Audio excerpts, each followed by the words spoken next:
Pemerintah Provinsi DKI Jakarta menutup 12 gerai kafe Holy Wings secara serentak di ibu kota.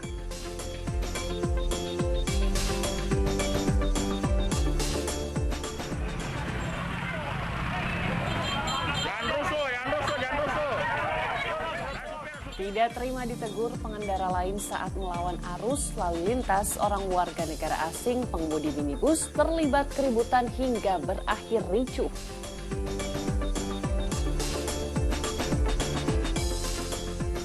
Jajaran Sat Narkoba Polres Cianjur menemukan ladang ganja seluas 10 hektar di sejumlah titik di atas puncak Gunung Karuhan, Cianjur, Jawa Barat.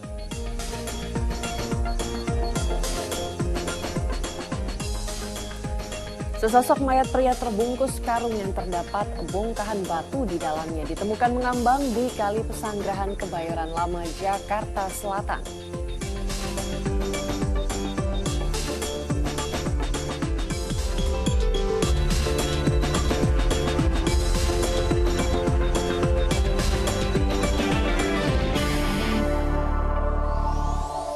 Halo, selamat pagi pemirsa. Senang sekali kami dapat kembali menyapa Anda pagi hari ini dalam Fokus Pagi edisi Rabu 29 Juni 2022.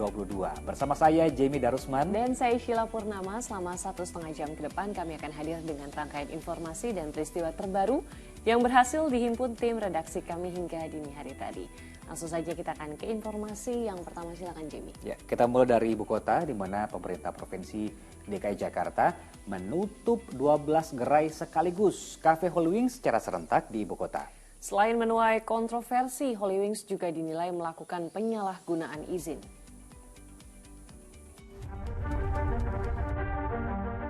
Menindaklanjuti promosi berbau sara yang dilakukan kafe dan bar Holy Wings dengan membuat promosi minuman beralkohol gratis bagi pengunjung dengan nama tertentu, Pemprov DKI Jakarta menutup 12 gerai Holy Wings secara serentak. Inilah salah satu Holy Wings yang disegel petugas Satpol PP, tepatnya di Jalan Gunawarman, Kebayoran Baru, Jakarta Selatan, Selasa pagi. Selebaran dan spanduk bertuliskan menutup dan melarang kegiatan usaha Holy Wings dipasang petugas di beberapa titik. Sejumlah alasan menjadi dasar penyambutan izin dan penyegelan 12 tempat usaha hiburan Holy Wings. Dari hasil pemeriksaan Pemprov DKI Jakarta, ke-12 gerai Holy Wings yang beroperasi di ibu kota belum memiliki sertifikat standar klasifikasi baku lingkungan Indonesia atau KBLI 56301. Sertifikat ini harus dimiliki oleh operasional usaha bar yang menghidangkan minuman beralkohol maupun non-alkohol. Sementara, Holy Wings hanya memiliki surat keterangan untuk pengecer minuman beralkohol. Ada beberapa tempat-tempat ataupun outlet Holy Wings yang memiliki perizinan namun dilakukan dalam kegiatan operasionalnya penyalahgunaan terhadap izin. Jadi tidak sebagaimana ataupun tidak sesuai dengan izin yang mereka miliki. Penutupan operasional yang dilakukan hingga batas waktu yang belum ditentukan. 12 gerai Holy Wings yang disegel di ibu kota secara serentak adalah Holy Wings Tanjung Duren, Holy Wings Kalideres Jakarta Barat, Holy Wings Kelapa Gading, Holy Wings Tiger, Holy Wings Dragon, Holy Wings Pantai Indah Kapuk Jakarta Utara, Holy Wings Reserve Senayan Jakarta Pusat, Holy Wings Epicentrum, Holy Wings Mega Kuningan, Holy Wings Garrison, Holy Wings Gunawarman, dan Holy Wings Vandeta Jakarta Selatan. Tim Liputan melaporkan. Iya, dan selain di Jakarta, sejumlah kafe Holy Wings di daerah lain juga ditutup dan berhenti sementara. Di Jawa Timur, petugas Satpol PP menyegel outlet Holy Wings yang ada di Jalan Basuki Rahmat, Kota Surabaya. Sementara di Bandung, 2 gerai kafe Holy Wings juga resmi ditutup dan berhenti beroperasi sementara. Wali Kota Bandung, Yana Mulyana, memimpin langsung peninjauan gerai Holy Wings di Pasir Kaliki, Kota Bandung pada Selasa malam. Peninjauan dilakukan untuk memastikan bahwa kafe telah ditutup serta berhenti beroperasi sementara. Penutupan gerai Holy Wings di Kota Bandung ini dilakukan secara inisiatif oleh pengelola guna mencegah hal yang tidak diinginkan menyusul kisruh yang terjadi di Jakarta akibat iklan promosi yang diduga bermuatan sara.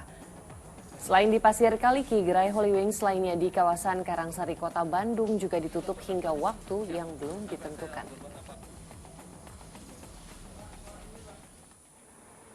Nah, menyusul ditutupnya kafe Holy Wings di ibu kota membuat kafe Holy Wings yang ada di Jalan Magelang, Yogyakarta kini dijaga ketat polisi. Selain ditutup, para karyawan kafe yang sebelumnya bekerja kini diliburkan. dengan waktu yang tidak ditentukan.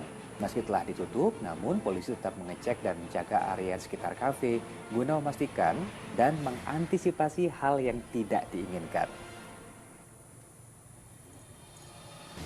Ini segenap dari tiket fungsi yang ada, saya selaku Pawas mengampu tiket, pengendali tiket. Jadi kita pastikan bahwa tutup. Kita sudah lihat sudah tutup dan kita bahkan beberapa malam sudah nggak ada aktivitas malam. Jadi ini memang tutup. Sementara itu, pemerintah kota Surabaya pada Selasa malam juga menyegel outlet Holy Wings di Jalan Basuki Rahmat. Tak hanya menempelkan stiker penyegelan, petugas Satpol PP juga merantai pintu masuk sebagai tanda penghentian sementara aktivitas Holy Wings di Surabaya. Dalam masa penutupan juga akan diperiksa perizinan kafe secara menyeluruh. Jika ditemukan pelanggaran, Pemkot Surabaya bisa mencabut izin operasional Holy Wings.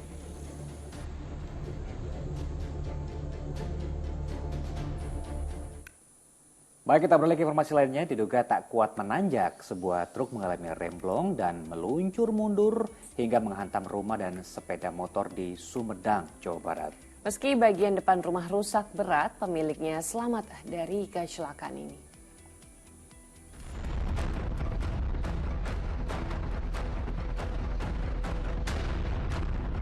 Rumah dan sepeda motor ini rusak parah usai ditabrak truk di Jalan Raya Pangeran Sugih, kawasan Kuta Kulon, Sumedang. Diduga, truk bermuatan kain pakaian jeans ini tidak kuat menanjak, sehingga meluncur mundur hingga menabrak rumah warga dan sepeda motor yang terparkir di depannya. Kejadian berawal saat truk yang melaju dari Bandung menuju Surabaya ini melintas di tanjakan Jalan Pangeran Sugih. Saat menanjak, tiba-tiba truk disalip kendaraan lain yang tiba-tiba berhenti di depan truk. Truk yang berhenti tak bisa melanjutkan perjalanan hingga meluncur mundur. Demi menghindari mobil ambulans yang ada di belakangnya, sopir truk membanting kemudi ke kanan hingga akhirnya truk menghantam rumah dan sepeda motor. Dari arah belakang saya ada mobil ambulan, jadi saya ngerem, habis ngerem saya masukin gigi satu, posisi ditanjakan, diangkat kupling, dudukan mesinnya malah putus, jadi posisi mesin jatuh ke bawah, jadi buat masukin gigi juga susah kalau mesin udah ke bawah gitu, akhirnya ya direm mundur. Saat kejadian, pemilik rumah sedang berada di dalam rumah. Tiba-tiba mendengar suara benturan. Ya, bagaimana baiknya aja. Yang penting mah ini bagus lagi kayaknya. Asmat akan berkoordinasi dengan supir truk terkait ganti rugi kerusakan sepeda motor dan rumahnya yang sedang direnovasi. Tidak ada korban jiwa dalam kecelakaan ini. Agung Gunawan melaporkan dari Sumedang, Jawa Barat. Tidak terima ditegur pengendara lain saat melawan arus lalu lintas di Cengkareng, Jakarta, seorang warga negara asing pengemudi minibus terlibat keributan. Saat hendak tancap gas karena takut kerumunan warga, mobil justru menabrak sejumlah pengendara sepeda motor yang ada di depannya hingga menyulut emosi pengguna jalan lain.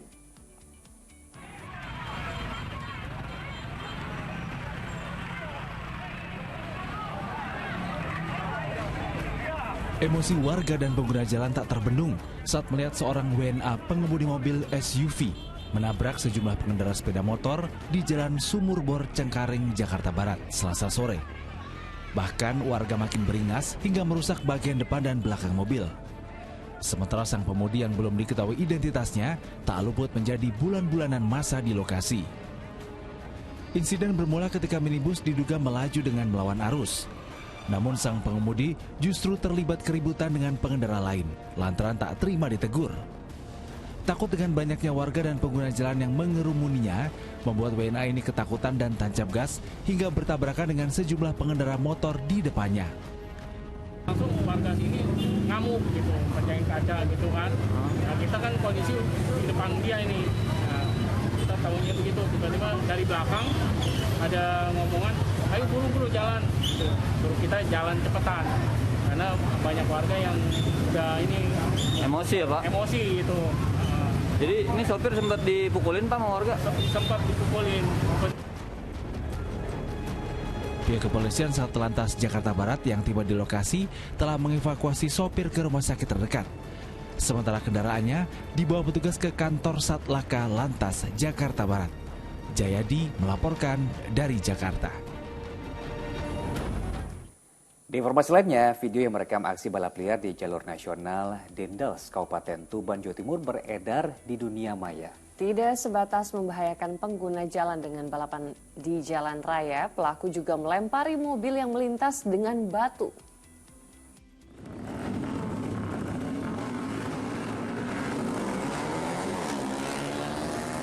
Aksi balap liar terekam kamera kendaraan yang melintas di jalur nasional Dendels, Kecamatan Palang, Kabupaten Tuban, Minggu dini hari.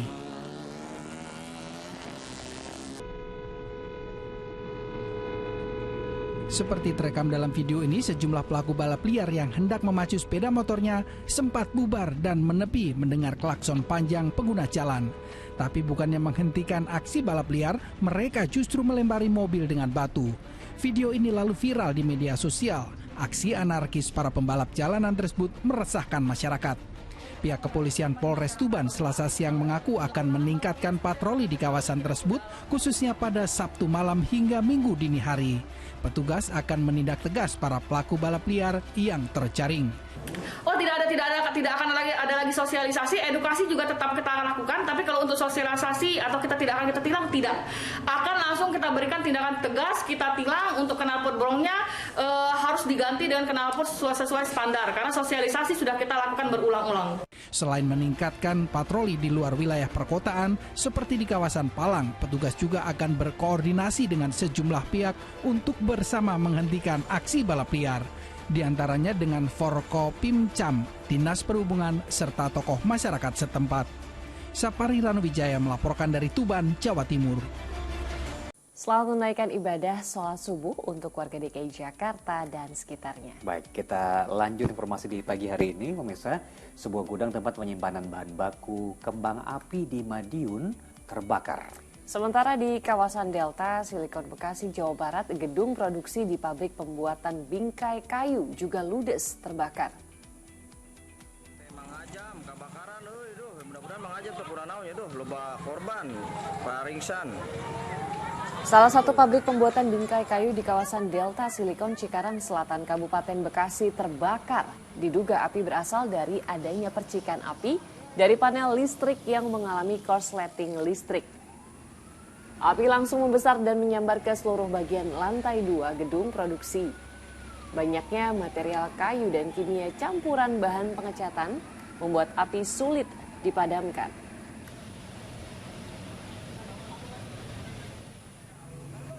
Nah, yang berikutnya misalnya kebakaran ini terjadi di gudang pembuatan kembang api di Jalan Raya Madiun menuju Ponorogo, tepatnya di Kelurahan Dembangan. Api yang awalnya besar langsung padam ketika 5 unit mobil damkar dari Pemkot Madiun berusaha menyemprotkan air.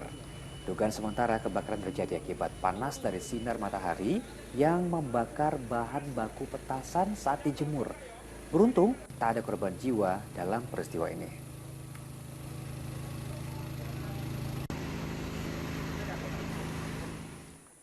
Jajaran Sat Narkoba Polres Cianjur menemukan ladang ganja seluas 10 hektar di sejumlah titik di atas puncak Gunung Karuhun, Cianjur, Jawa Barat. Petugas berhasil menyita 300 pohon ganja dengan masa tanam sekitar 2 bulan.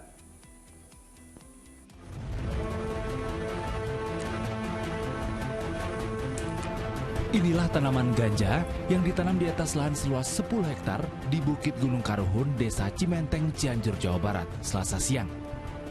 Petugas dari Polsek Geger Bitung, Polres Sukabumi, dan Sat Narkoba Polres Cianjur menemukan tanaman ganja dengan usia tanam 2 hingga 3 bulan di 7 titik lokasi. Selain tanaman ganja, ditemukan juga sebuah gubuk atau saung di puncak Gunung Karuhun.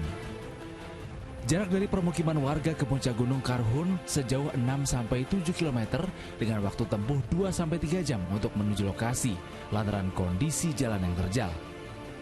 Dari hasil penyisiran di ladang ganja, petugas menyita 300 tanaman ganja. Pelaku kita sudah identifikasi, kita gelar awal, jadi sudah terindikasi, tapi kita praduga tak bersalah. Mudah-mudahan secepatnya bisa kita amankan.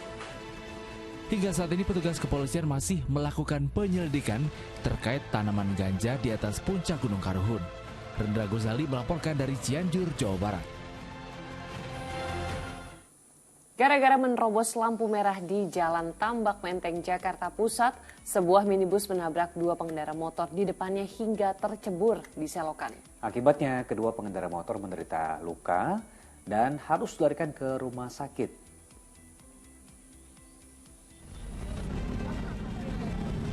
Sepeda motor milik pengemudi ojek online ini tercebur ke selokan, sementara mobil minibus yang menabrak ringsek bagian depannya.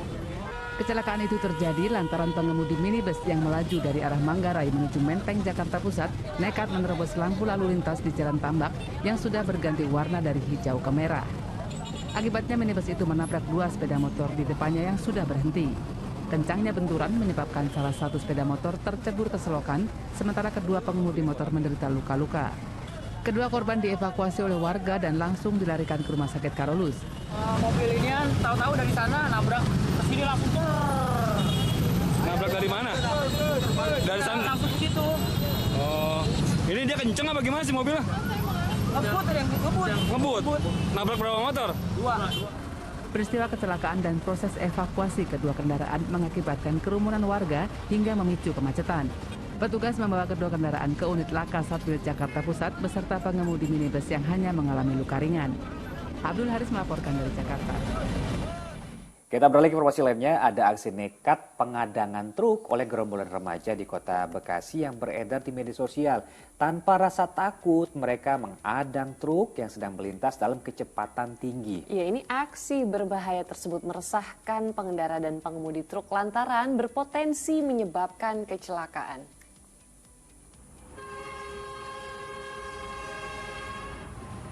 Ya, rekaman video yang memperlihatkan sejumlah remaja laki-laki nekat mengadang truk yang melintas di Jalan Ahmad Yani, Kayu Ringin, Kota Bekasi ini tersebar luas di media sosial.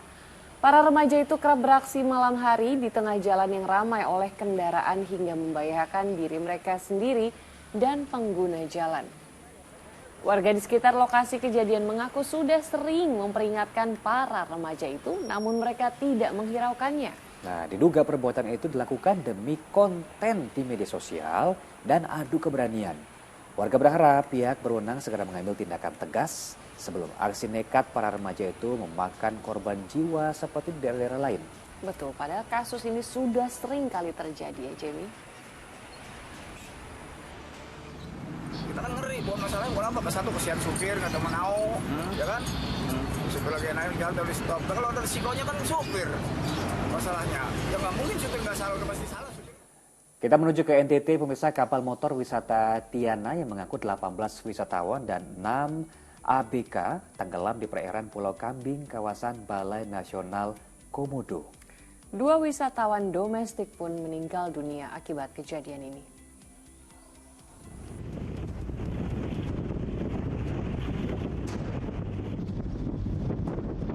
Tim SAR gabungan berusaha mengangkat salah satu korban terbaliknya kapal motor Tiana di perairan Pulau Kambing, Kabupaten Manggarai Barat, NTT, Selasa pagi.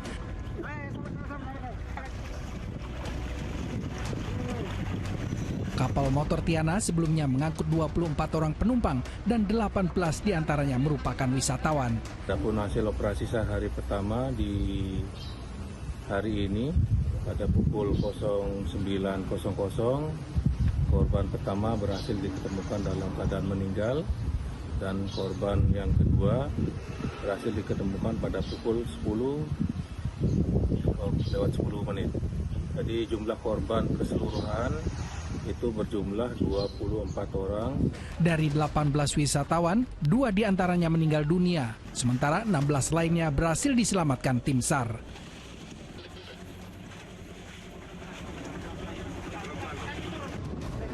Wisatawan yang meninggal merupakan wisatawan domestik bernama Anissa Fitriani dan Widaningsih.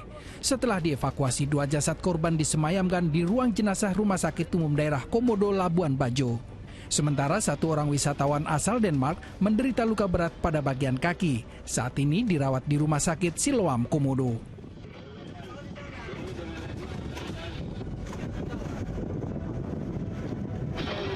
Air udah masuk itu saya buru-buru keluar, mau menyelamatkan anak istri saya yang di kamar paling bawah. Iya. Tapi dicegah karena air sudah memenuhi ruangan itu.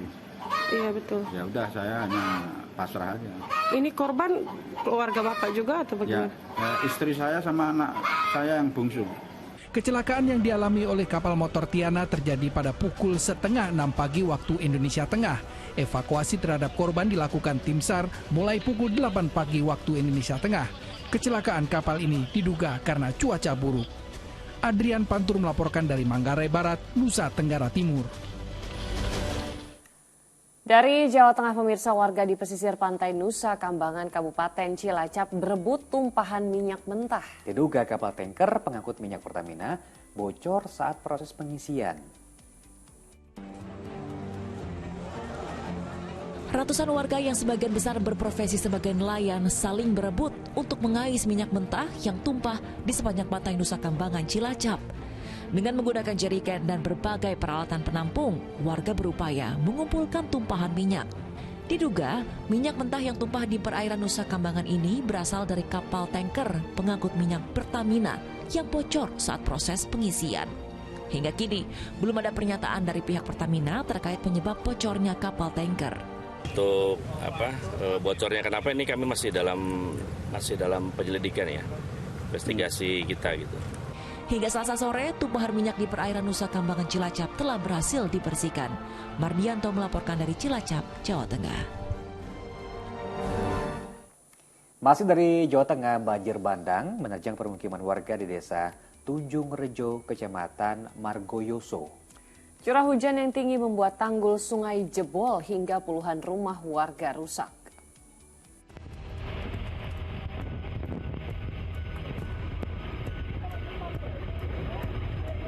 Beginilah situasi banjir bandang yang menerjang permukiman warga di Dukuh Panggung, Desa Tunjung Rejo, Margoyoso yang sempat terekam video warga. Curah hujan yang tinggi hingga debit air sungai saat meluap membuat tanggul jebol. Air yang datang tiba-tiba sempat membuat panik warga hingga warga tak sempat menyelamatkan sejumlah barang berharga.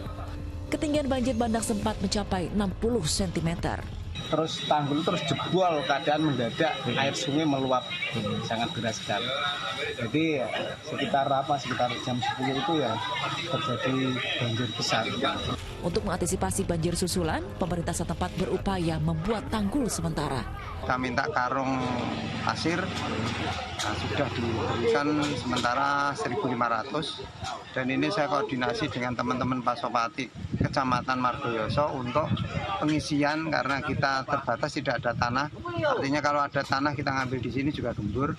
Saya minta dikirim setiap kepala desa 1 dump truck, Mas. Tak ada korban luka maupun jiwa dalam peristiwa ini, namun kerugian ditaksir mencapai ratusan juta rupiah. Sejumlah bantuan diberikan untuk membantu warga yang terdampak banjir bandang. Taufan Yuda melaporkan dari Pati, Jawa Tengah. Pemirsa, tebing setinggi 50 meter di jalan penghubung antara Kabupaten Mamasa menuju Sulawesi Barat tiba-tiba longsor. Nah, sayangnya peristiwa serupa juga terjadi di daerah lain ya, di kawasan lereng Gunung Ijen, Banyuwangi, Jawa Timur, yang tadinya sudah mulai diperbaiki, begitu kembali tertutup material longsor. Longsor susulan ini membuat akses menuju Taman Wisata Alam Kawah Ijen pun kembali terputus. Hujan yang kembali mengguyur sepanjang hari Selasa membuat longsor susulan kembali terjadi di kawasan erek-erek lereng Ijen Banyuwangi. Jalur satu-satunya menuju Taman Wisata Alam Kawah Ijen dari Banyuwangi ini kembali putus setelah material longsor menutup seluruh jalan raya.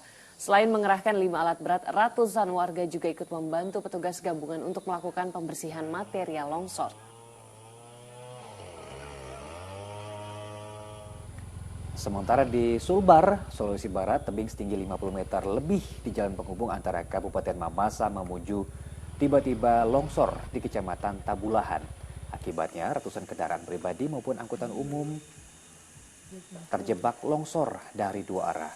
Sebagian pengendara pun terpaksa bermalam di jalan sambil berharap akses jalan bisa segera terbuka. Sementara warga lainnya memilih untuk putar haluan dan membatalkan perjalanan mereka menuju Mamuju atau tujuan lain.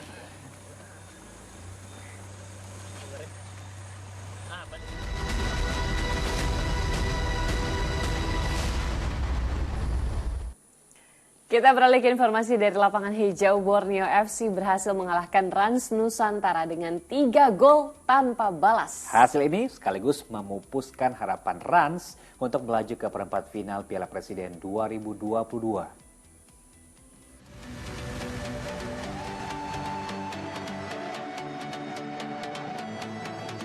Borneo FC menegaskan dominasinya sebagai pemuncak klasemen Grup B Piala Presiden 2022 usai mengalahkan Rans Nusantara dengan skor 3-0.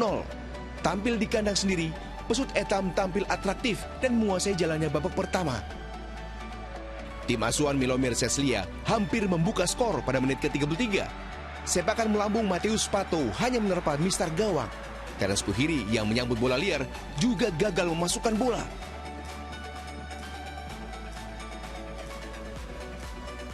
Terus menyerang, pendukung tuan rumah akhirnya bersorak pada menit ke-50 saat tendangan bebas Mateus Pato menjebol gawang Rans yang dikawal Wawan Hendrawan.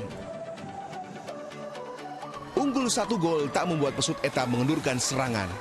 Hasilnya pada menit ke-64 tuan rumah mendapat hadiah penalti yang berhasil dieksekusi dengan baik oleh Stefano Lillipali. Papan skor kembali berubah pada menit ke-86. Stefano Lillipali berhasil mencetak gol keduanya pada laga ini setelah memanfaatkan umpan Leo Guntara. Skor 3-0 bertahan hingga laga usai. Hasil ini membawa Borneo FC lolos ke perempat final berstatus juara Grup B bersama Barito Putra yang menjadi runner-up. Sedangkan Rans Nusantara dipastikan tersingkir. Sementara itu Madura United memberikan kekalahan keempat secara beruntun untuk Persija Jakarta di ajang Piala Presiden 2022. Laskar Sape Kerap menang meyakinkan dengan skor 2-1.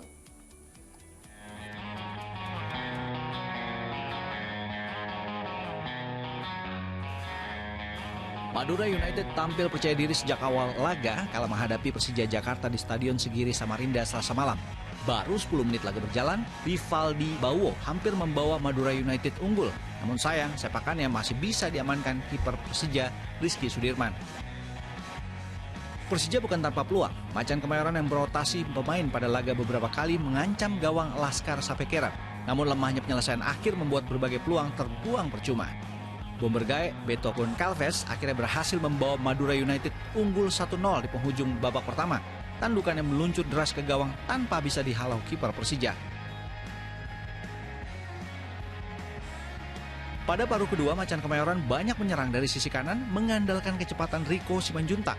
Berkali-kali pemain bernomor punggung 25 itu memberi ancaman, tapi tidak ada yang berbuah gol. Terlalu asik menyerang, Persija justru harus kembali kebobolan. Menit ke-78, Cleberson menggandakan keunggulan Madura United menjadi 2-0 setelah menyambut umpan sepak pojok.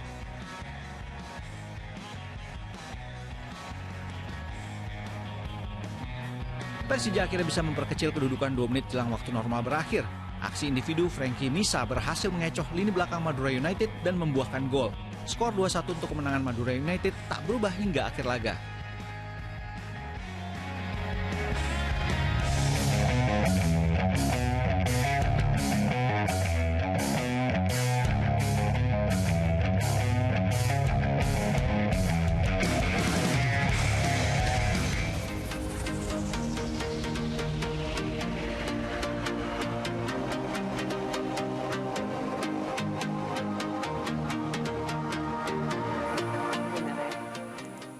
Pemirsa, Fokus Pagi masih akan kembali dengan informasi lainnya, diantaranya seorang juragan sampah atau barang rongsokan di Tenggunan Sidang.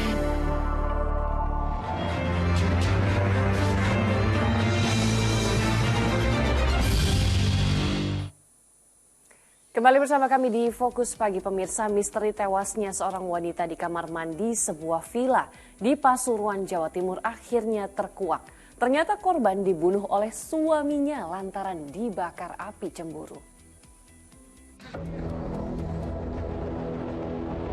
Setelah sempat menghilang, Hasanuddin, 28 tahun, akhirnya menyerahkan diri ke Mapolsek Prigen Pasuruan Senin malam kemarin. Pria itu mengaku telah membunuh istrinya, Rosiana, 26 tahun. Perbuatan jahat dilakukan setelah ia menemukan sejumlah foto korban bersama seorang laki-laki yang diduga selingkuhannya. Dalam kondisi cemburu dan marah, ia lantas mengajak sang istri menginap di sebuah villa di kawasan wisata Tretes Prigen, Pasuruan, Jawa Timur. Keduanya sempat melewati malam berdua, namun akhirnya bertengkar lantaran dipicu masalah orang ketiga itu. Pelaku yang tersulut emosi lantas mencekik dan membekap korban hingga tewas. Lalu jasadnya dimasukkan ke bak mandi villa tempat mereka menginap itu. Semula ia berniat kabur, namun niat itu berubah dan akhirnya memilih menyerahkan diri di antara seorang kerabatnya. Motifnya ini dilatar belakangi karena rasa cemburu. Adapun tindak pidana pembunuhan tersebut dilakukan tersangka dengan cara pertama kali mencekik leher korban. Sebelumnya, warga menemukan jasad seorang wanita di dalam posisi separuh badannya masuk ke dalam bak mandi sebuah villa. Korban teridentifikasi sebagai warga desa Gunung Gangsir, Kecamatan Beji, Kabupaten Pasuruan, dan di Ari Gafur melaporkan dari Pasuruan, Jawa Timur. Dari Jawa Timur, seorang juragan sampah atau barang rongsokan di Desa Tenggulunan, Sidoarjo ditembak orang tak dikenal sebanyak 2 kali. Korban dibawa ke IGD Rumah Sakit Umum Sidoarjo untuk menjalani perawatan intensif. Di lokasi ini telah terjadi penembakan terhadap SB, seorang juragan rongsokan atau barang bekas asal Desa Tenggulunan, Sidoarjo, Jawa Timur. Penembakan dilakukan oleh orang tak dikenal. Kejadian tragis ini berawal saat korban sedang duduk di dekat gudang rongsokan bersama temannya.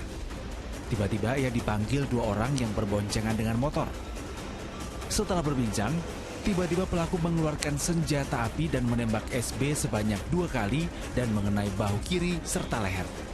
Pelaku pun langsung kabur dan meninggalkan korban yang bersimbah darah. 2 kali ledakan, saya kira anak kecil mengganggu keras.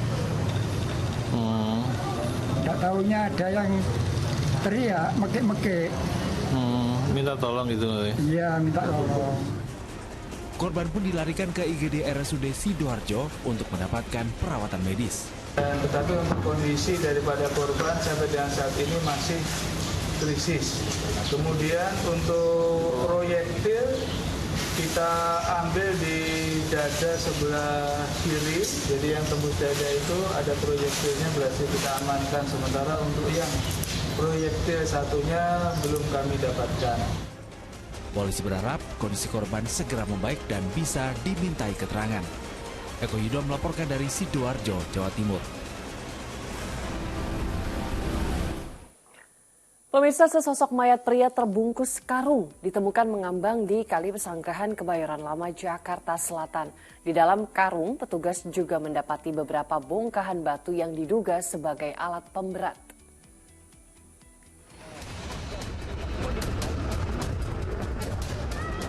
Mayat pria tanpa identitas ini pertama kali ditemukan oleh sejumlah petugas unit pelaksana kerja Badan Air Dinas Lingkungan Hidup saat sedang membersihkan sampah yang terbawa arus. Kita kan aktivitas seperti biasa, kita berbersihkan sampah di sini. Saya yang operasi alat berat.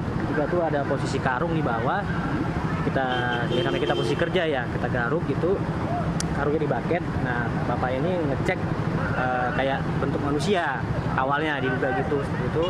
Cuma kita nggak berani kita mastiin gimana posisi ininya. Itu manusia kita balik lagi ke air posisinya. Polisi yang mendapat laporan langsung memeriksa isi karung dan mendapati sesosok mayat pria dan beberapa bongkah batu di dalam karung itu yang diduga digunakan sebagai pemberat. Untuk mengungkap penyebab pasti kematian korban, jasadnya dikirim ke Rumah Sakit Polri Kramat Jati, Jakarta Timur. Kondisi mayat pada saat itu ya masih terbungkus di dalam karung. Tetap kita identifikasi ident dalam pemeriksaan, segera kita bawa ke rumah sakit untuk dilakukan pemeriksaan atau dilakukan forensik. Masyarakat di lokasi kejadian tak ada yang mengenali mayat tanpa identitas itu. Petugas mengimbau masyarakat yang merasa kehilangan anggota keluarga agar melapor ke kantor kepolisian terdekat. Muhammad Nur melaporkan dari Jakarta.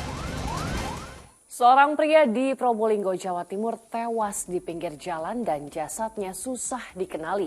Identitas korban baru terkuak setelah warga temukan truk tak bertuan di pinggir jalan.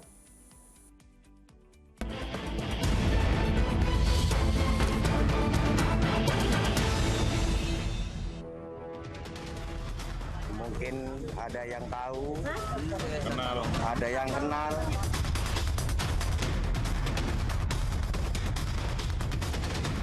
Warga di Jalan Raya Pantura, Desa Selomukti, Melandingan, Situbondo, Jawa Timur, Senin pagi 13 Juni, digegerkan dengan temuan sosok jasad pria terbaring tewas di pinggir jalan.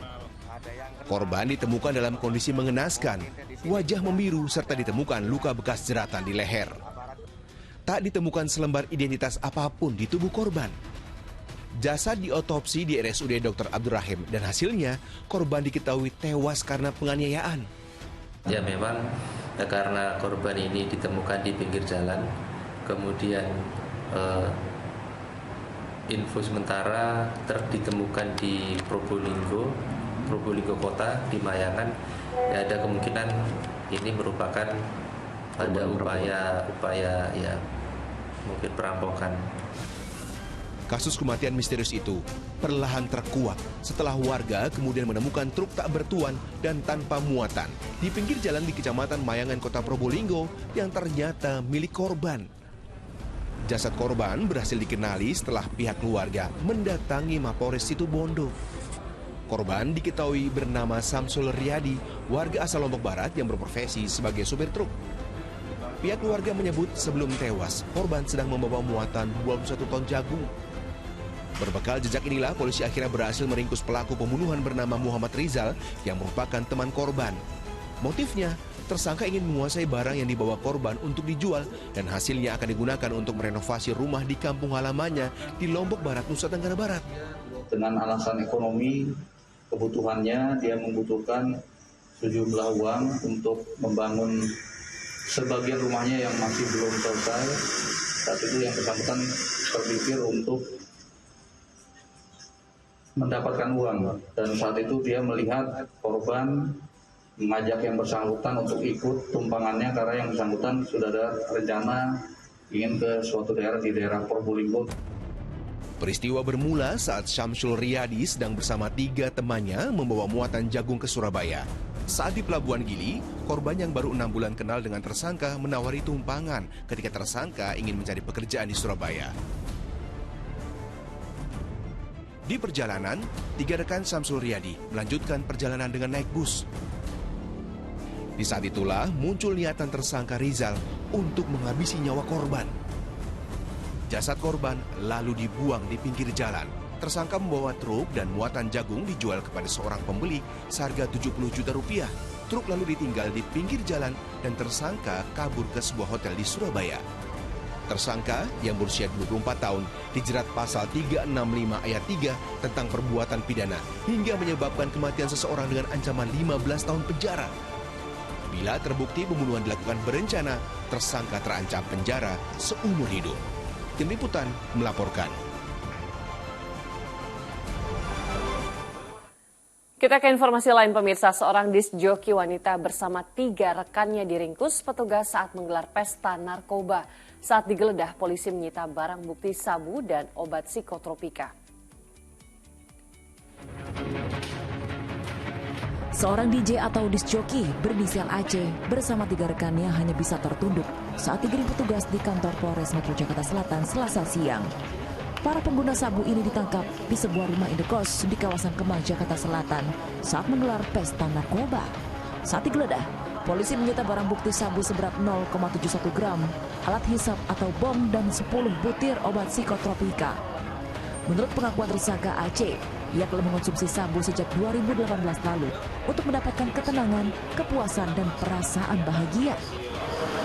Alasannya menggunakan sabu itu menurut keterangan dari tersangka, dia mendapatkan ketenangan, kemudian kepuasan, dan perasaan bahagia. Seperti itu. Saat Narkoba Polres Metro Jakarta Selatan masih memburu bandar yang menyuplai narkoba kepada para tersangka. Untuk mempertanggungjawabkan perbuatannya, sang DJ bersama 3 rekannya kini mendekam di tahanan Polres Metro Jakarta Selatan dan terancam hukuman 4 tahun penjara. Muhammad Nur melaporkan dari Jakarta. Sempat melarikan diri, 2 pemuda babak belur dihajar massa sebelum akhirnya dibawa petugas kepolisian. Keduanya tertangkap saat kedapatan mencuri motor di salah satu toko di kawasan Percut Seituan, Deli Serdang, Sumatera Utara.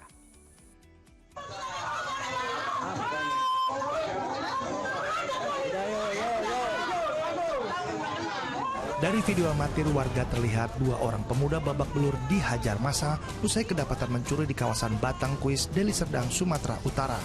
Sebelumnya kedua pelaku terekam kamera CCTV saat mencuri di salah satu toko. Warga yang mengetahui kemudian mengejar pelaku serta menyerang mereka usai tertangkap. Polisi yang tiba di lokasi langsung mengevakuasi keduanya dari warga yang emosi dan geram.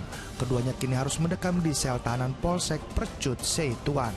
Sudah memasak sehingga kami bekerjasama dengan Polsek Batang Kuis untuk mengamankannya, kemudian kami bawa ke rumah sakit sehingga setelah kami interogasi, kami bawa ke Komando Percut Seituan. Akibat perbuatannya, kedua pelaku yang sudah ditetapkan sebagai tersangka ini diancam hukuman penjara di atas 5 tahun. Muhammad Hamdani melaporkan dari Deli Serdang, Sumatera Utara. Seorang bocah perempuan yang tengah asyik bermain ponsel menjadi korban penjamretan di Pademangan, Jakarta Utara. Aksi pelaku beratribut ojek online ini sempat rekam kamera pengawas.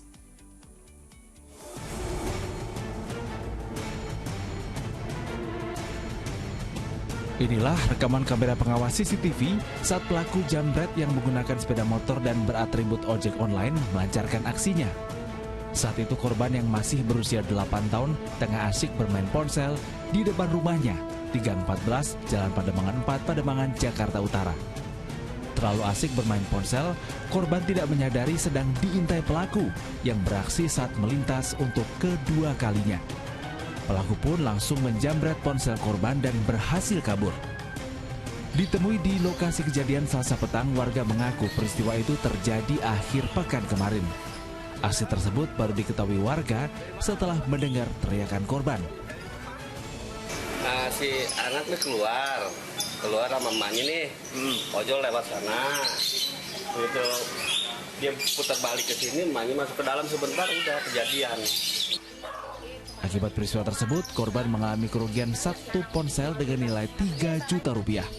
Arfa Supandi melaporkan dari Jakarta. Fokus Pagi masih akan kembali dengan informasi menarik lainnya, diantaranya makin tingginya harga cabai membuat warga terpaksa menggunakan cabai tak layak konsumsi untuk dibuat sambal. Informasi selengkapnya kami hadirkan usai jeda, tetap di Fokus Pagi. Anda kembali di Fokus Pagi bersama saya Jimmy Darusman. Informasi berikutnya dari Jakarta, sebuah tempat penampungan air proyek pembangunan stasiun LRT di Jalan Rasuna Said, Jakarta jebol. Akibatnya seorang wanita pengendara sepeda motor dilarikan ke rumah sakit setelah mengalami benturan dan patah tulang kaki. Arahin satu nih, kritis nih, kritis. Video amatir merekam detik-detik pasca ambruknya bak penampungan air di area proyek pembangunan stasiun LRT di Jalan Rasuna Said, Setiabudi, Jakarta Selatan, Selasa sore. Selain air yang menggenangi ruas jalan, sejumlah kendaraan yang sebelumnya sempat terseret air juga tak bisa melanjutkan perjalanan akibat mogok.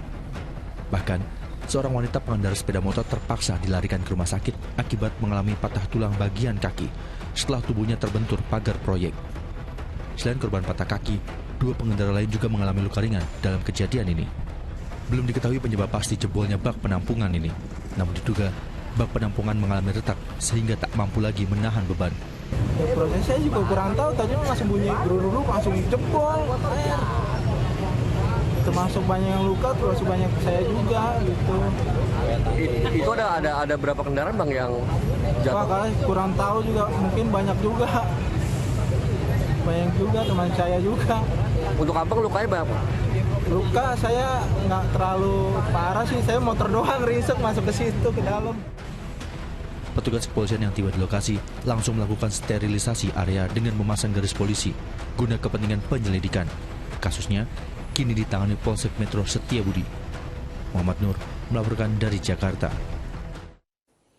Kita beralih ke informasi lainnya, ratusan korban penipuan investasi bodong dari berbagai kasus mendesak Mabes Polri untuk memberi kejelasan hukum bagi para tersangka. Nah, selain di Mabes Polri, pengunjuk rasa juga beraksi di Gedung Kejaksaan Agung.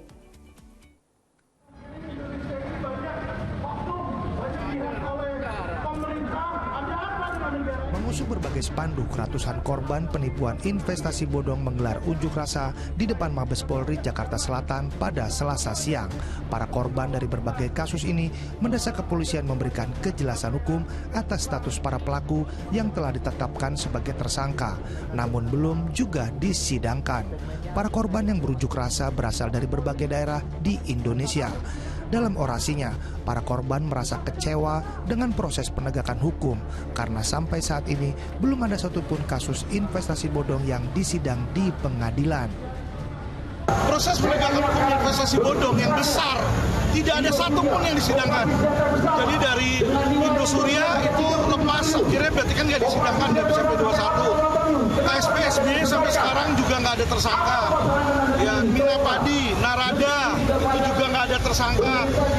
Mahkota, Oso Sekuritas 7,5 triliun itu juga nggak ada tersangkanya. Jadi mereka melihat bahwa di kepolisian ini ada mandeknya di situ ya. Selain di Mabes Polri, para demonstran juga menyampaikan aspirasi mereka di gedung Kejaksaan Agung. Mereka juga mempertanyakan mengapa perkara investasi bodong tidak segera disidangkan, lantaran berkas perkara yang belum lengkap. Para demonstran menduga lamanya proses hukum perkara investasi bodong lantaran adanya modus oknum yang memperlambat di pihak Kejaksaan Agung dan Mabes Polri. Tim Liputan melaporkan dari Jakarta.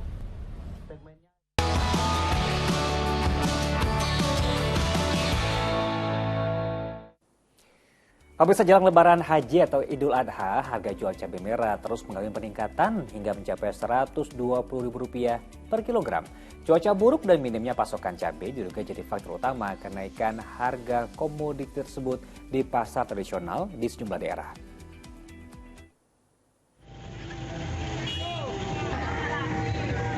Harga jual cabai merah di pasar tradisional terus mengalami peningkatan, seperti di pasar Sukaramai, Medan Area, Sumatera Utara, meski sempat berada di angka Rp80.000 per kilogramnya. Namun harga jual cabai merah kembali naik mencapai Rp110 hingga Rp120.000 per kilogramnya. Kenaikan harga cabai merah tentunya berdampak buruk pada para pedagang yang omset penjualannya menurun tajam. Ya, karena terlalu mahal ya agak berkurang biasanya. Biasa kalau pembeli cabai merah kalau harga murah itu berapa paling banyak? Kalau biasanya kalau kena mahal itu biasa yang beli seperempat jadi beli 1 on dia. Yang biasa beli sekilo jadi beli seperempat. Karena pendapatan masyarakat kan sedang susah ya kan. Harga komoditas cabai di Pasar Tagok Padalarang di Bandung Barat, Jawa Barat, Selasa pagi juga terus meroket. Bahkan harga cabai kini sudah melampaui harga daging ayam, yakni menembus angka Rp125.000 per kilogramnya. Tidak heran, terlihat stok barang yang menumpuk karena kurangnya daya beli warga. Ngaturnya jadi agak dikurangin aja ini yang sambal-sambalan. Jadi biasanya beli berapa, terus ke berapa? Saya biasa beli seperempat, cuma setengah on. Melambungnya harga cabai yang terus meroket diduga disebabkan minimnya pasokan akibat gagal panen di sejumlah sentra penghasil sayuran. Masyarakat berharap pemerintah bisa mengendalikan gejolak harga di pasar agar tetap terjangkau. Tim Liputan melaporkan. Nah, sementara itu semakin tingginya harga cabai saat ini membuat warga terpaksa menggunakan cabai tak layak konsumsi. Salah satunya sudah dalam keadaan yang membusuk. Meski demikian, cabai jenis itu banyak peminatnya. Penjualannya pun bahkan bisa mencapai 15 kg dalam sehari. Cabai segar melambung tinggi. Pembeli cabai yang berada di pasar tradisional Gerabak, Magelang, Jawa Tengah memilih cabai busuk. Warga terpaksa menggunakan cabai busuk untuk dikonsumsi. Karena harga cabai mahal, ya kami terpaksa pakai cabai busuk-busuk ini, dipilih-pilih yang bagus. Rencananya mau buat apa Bu cabai busuk ini? Masak di rumah. Masak di rumah ya.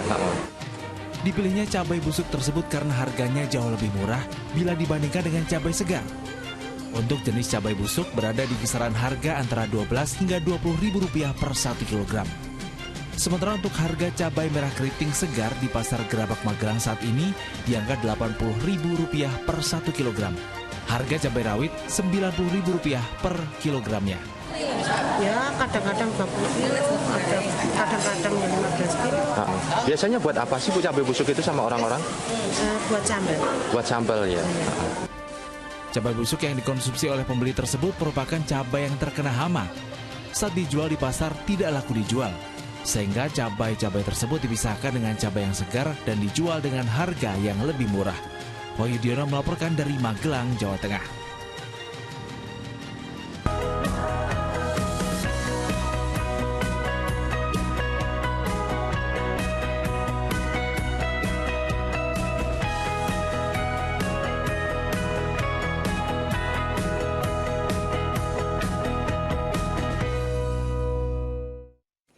Pemirsa, bagiannya pengguna BBM jenis Pertalite dan juga solar harus siap-siap karena mulai 1 Juli bulan depan pengguna Pertalite harus mendaftar terlebih dahulu sebelum melakukan transaksi di sejumlah SPBU. Kebijakan ini dikeluarkan untuk memastikan penyaluran BBM bersubsidi tepat sasaran.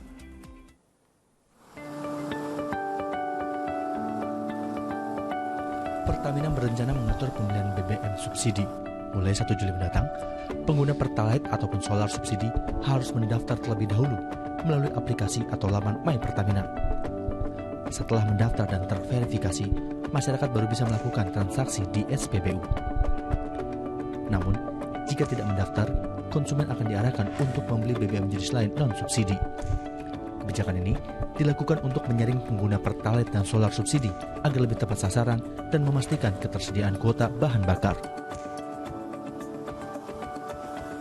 Dan jika kita tidak atur, besar potensinya kuota yang telah ditetapkan selama 1 tahun tidak akan cukup. Untuk memastikan mekanisme penyaluran makin tepat sasaran, maka Pertamina Patraniaga akan melakukan uji coba penyaluran Pertalite dan solar bagi pengguna yang berhak yang sudah terdaftar di web My Pertamina.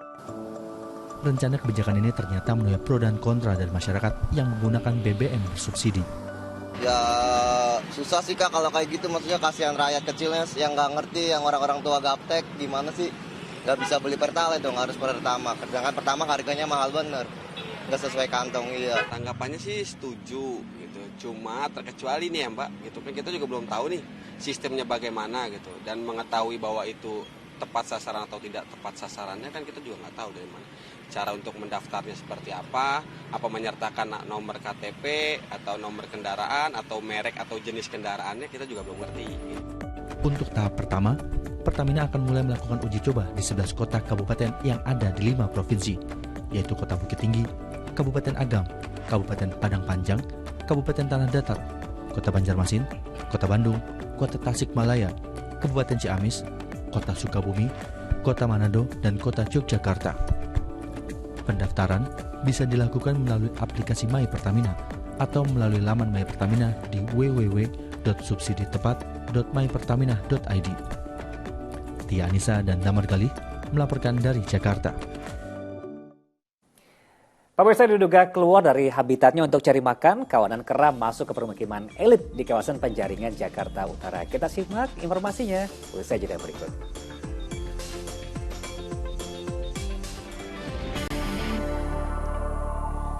Anda kembali bersama kami di Fokus Pagi bersama saya Sheila Purnama. Dan saya Jimmy Darusman. Pemirsa, 4 jemaah calon haji yang dirawat di Klinik Kesehatan Haji Indonesia Madinah ikut diberangkatkan ke kota Mekah Al-Mukarramah agar tetap bisa melanjutkan rangkaian ibadah haji. Iya, sebelum dipindahkan mereka dibimbing niat berikhram karena sedikit berbeda dengan jemaah calon haji pada umumnya.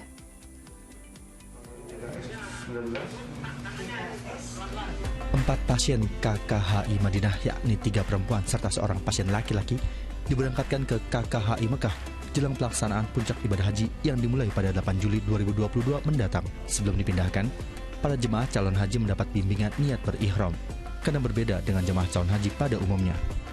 Menjalankan ibadah haji, umroh haji itu ya.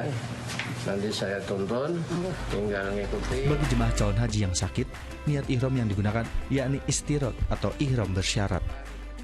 Ihram bersyarat itu hanya niat yang sudah biasa, ditambahi tadi kata-kata in habasani habis wa mahalli haitsu habasani.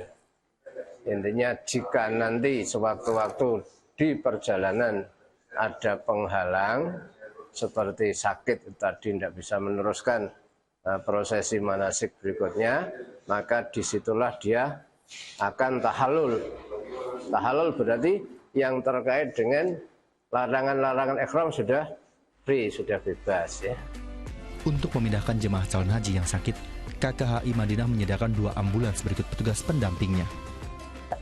Bila memang tidak perlu perawatan, biasanya oleh KKHI Mekah akan dikembalikan ke kloternya. Dan untuk yang misalnya masih memerlukan perawatan atau evaluasi atau observasi, biasanya mungkin akan diobservasi dulu di KKI. Misalnya sudah stabil, akan dikembalikan ke kloternya. Sejauh ini, terdapat 321 orang yang berobat di KKHI Madinah. Dari jumlah tersebut, 110 pasien menjalani rawat inap, sementara 8 jemaah calon haji wafat di Madinah. Puji Abdul Subekti melaporkan dari Madinah, Arab Saudi.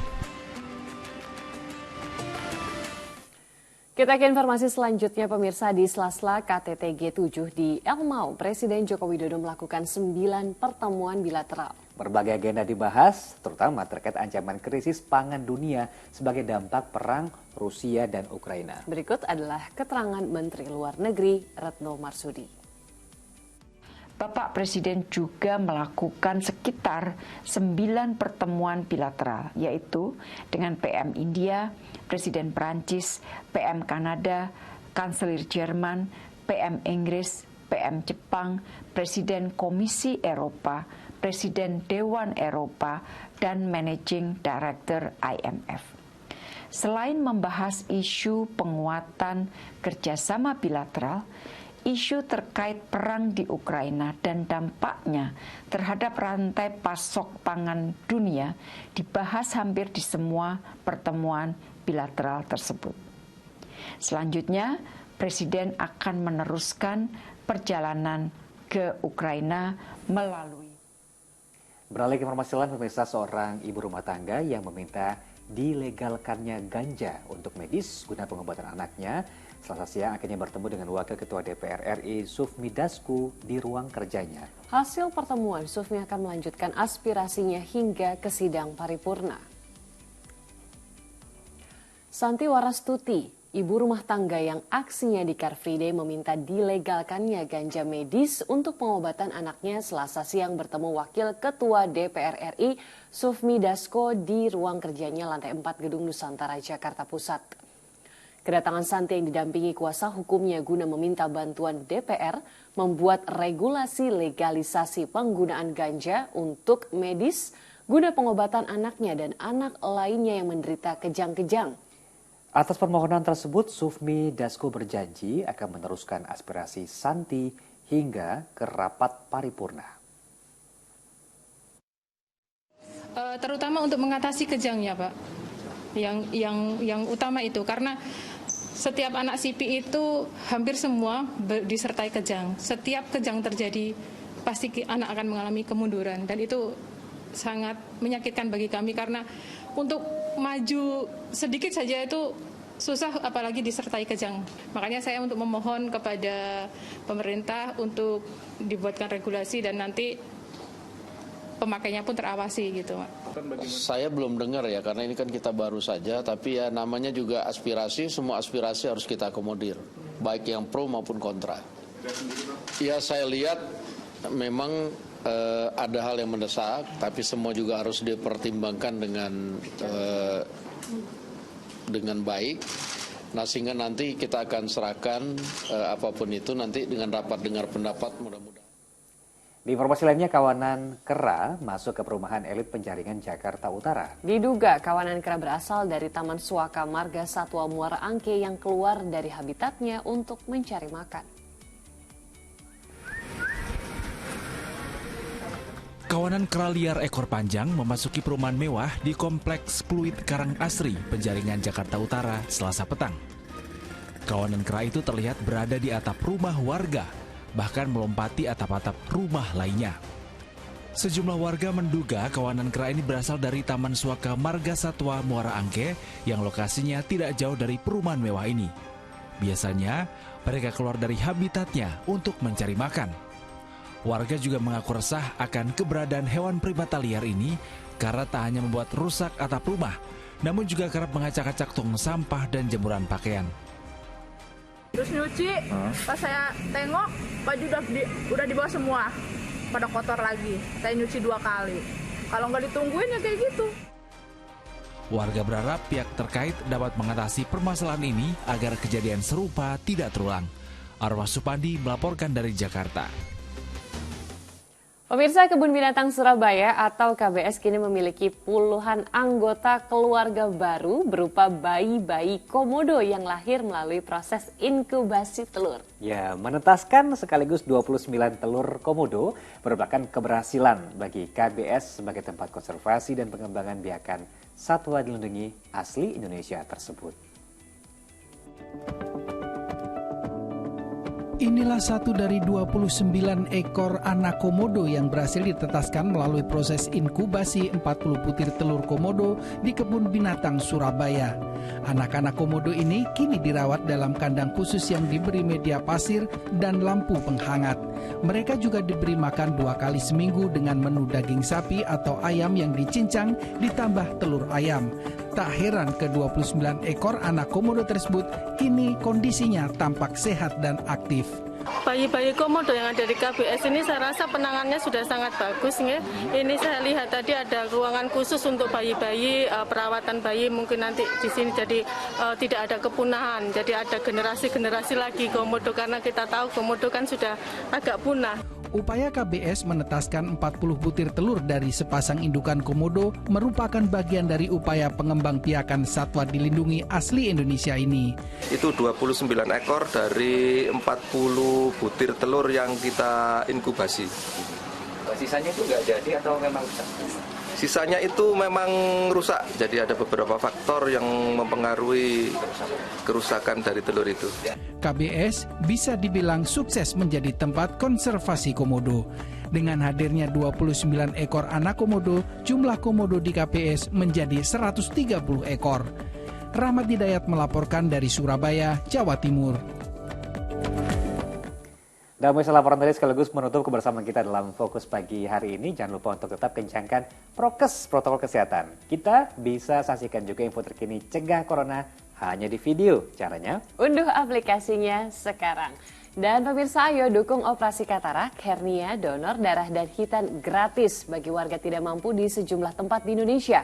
Sampaikan kepedulian Anda melalui rekening BCA dengan nomor 16263388888 atas nama Yayasan Pundi Amal Peduli Kasih, karena tentunya kepedulian kita harapan mereka. Dan usai Fokus Pagi, jangan lupa kita bisa menyaksikan program Mega Series Panggilan. Saya Jamie Darusman. Dan saya Sheila Purnama mewakili kerabat kerja yang bertugas pamit undur diri. Selamat menjalankan aktivitas hari ini. Semangat terus, tetap sehat. Sampai jumpa. Sampai jumpa.